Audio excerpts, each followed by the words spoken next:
Hello guys, welcome to my YouTube channel दिल लोवा पर आपका तहे दिल से स्वागत है। आज हम आपके लिए एक नई स्टोरी लाए। So guys, let's start our story now.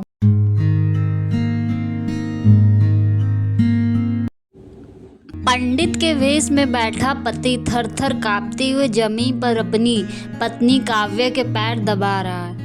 Kavya हाथ में चमकता हुआ उस्तरा घुमा रही है। तभी काव्या बोलती है, पंडित जी मेरे पैर अच्छे से दबाओ, वरना पूरे गांव में उस्तरा घुमा के आपकी असलियत बता दूंगी।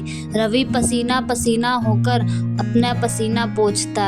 अरे अरे भगवान, मजाक था भाई, तुम तो मेरी साक्षात लक्ष्मी हो। पंडित दीनानाथ का घर।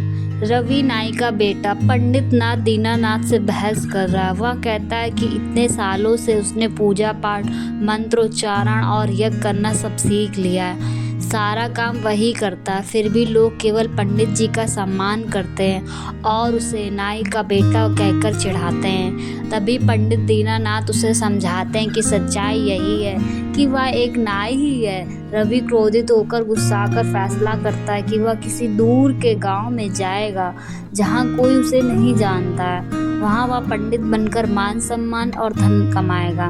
वह अपना नाम बदलकर पंडित रवि चतुर्वेदी रख लेता है और गांव छोड़कर चला जाता है। रवि चलते चलते बहुत थक जाता है। वह एक घर रामू के घर के सामने रुकता है और खुद को दूर से आया हुआ एक महान पंडित बताता है। रामू बहुत खुश हो जाता है और वह कहता है कि यद्यपि वह खुद ब्राह्मण नहीं है, लेकिन एक ब्राह्मण के उसके घर रुकवाने से उसका घर पवित्र हो जाएगा। रामू उसके कहने पर रहने और खाने का पूरा प्रबंध करता है। रवि मन ही मन खुश होता है कि उसका तीर बिल्कुल सही निशाने पर लगा है। श्याम नाम का एक ग्रामीण घबराया हुआ रवि के पास आता है। वह बताता कि रात को सोते समय गलती से उसका पैर माँ लक्ष्मी के मंदिर की तरफ हो गया था और उसे डर के मारे उठने पर उसके पैर गिर गए थे।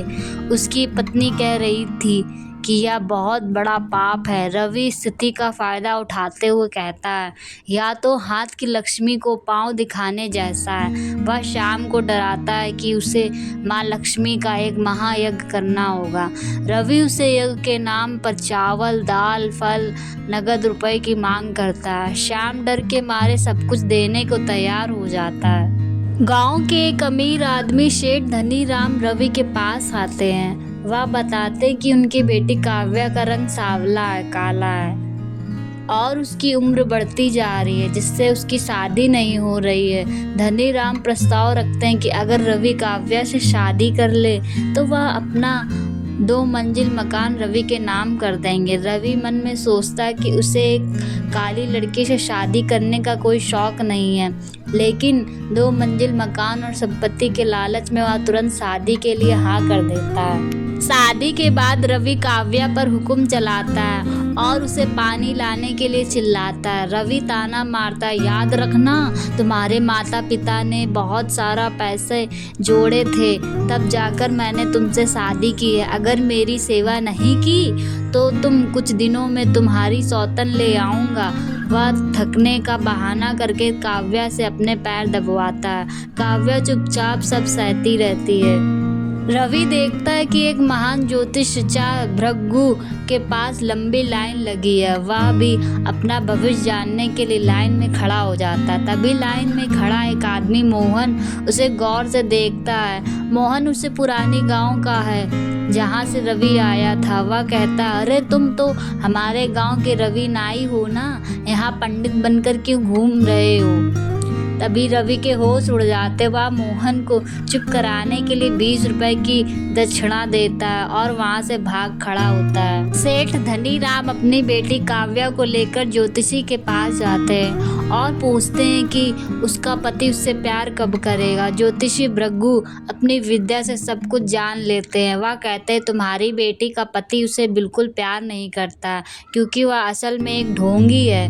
ज्योतिषी काव्या को एक गुप्त मंत्र, असल में एक सच्चाई और एक वस्तु के बारे में बताते हैं, जिससे उसका पति जीवन भर के लिए उसके वश में हो जाएगा।